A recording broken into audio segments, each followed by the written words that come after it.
కేదార్నాథ్ ఆలయం తెరుచుకుంది. కేదార్నాథ్ ఆలయంలో దర్శనాలు పునఃప్రారంభమయ్యాయి.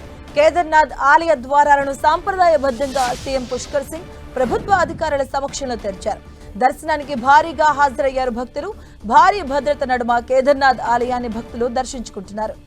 కేదార్నాథ్ ఆలయం ఉత్తరాఖండ్లోని ప్రసిద్ధ శైవ క్షేత్రాలలో ఒకటి.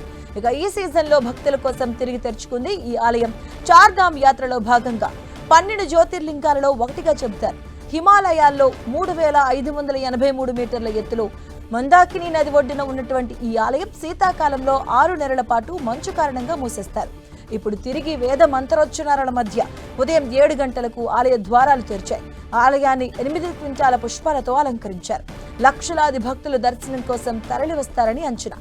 ఉత్తరాఖండ్ ప్రభుత్వం యాత్ర కోసం విస్తృత ఏర్పాట్లు చేపట్టింది. భక్తుల భద్రతకు ప్రాధాన్యత ఇస్తూ పలు చర్యలు తీసుకుంది.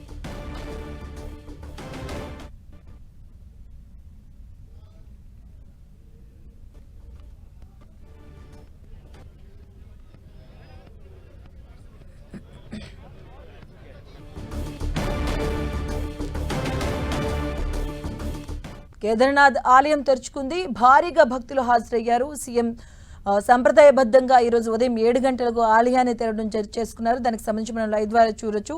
కేదార్నాథ్ ఆలయం పునఃప్రారంభమైంది. ఈ రోజు నుంచి భక్తులకు దర్శనం ఇవ్వనున్నారు.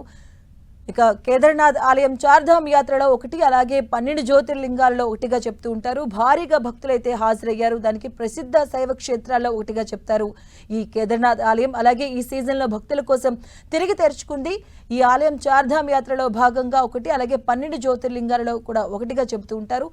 హిమాలయాలలో 3583 మీటర్ల ఎత్తులో మందాకిని నది ఒడ్డున ఉన్నటువంటి ఈ ఆలయం శీతాకాలంలో 6 నెలల పాటు మంచు కారణంగా కప్పబడి ఉంటుంది. ఇప్పుడు తిరిగి వేద మంత్రోచ్చరణల మధ్య ఉదయం 7 గంటలకు ఆలయ ద్వారాలు తెరుచుకోవడం జరిగింది. మనం చూడొచ్చు, భక్తులు భారీగా తరలి వచ్చారు. ఆలయాన్ని 8 క్వింటాల పుష్పాలతో అలంకరించారు.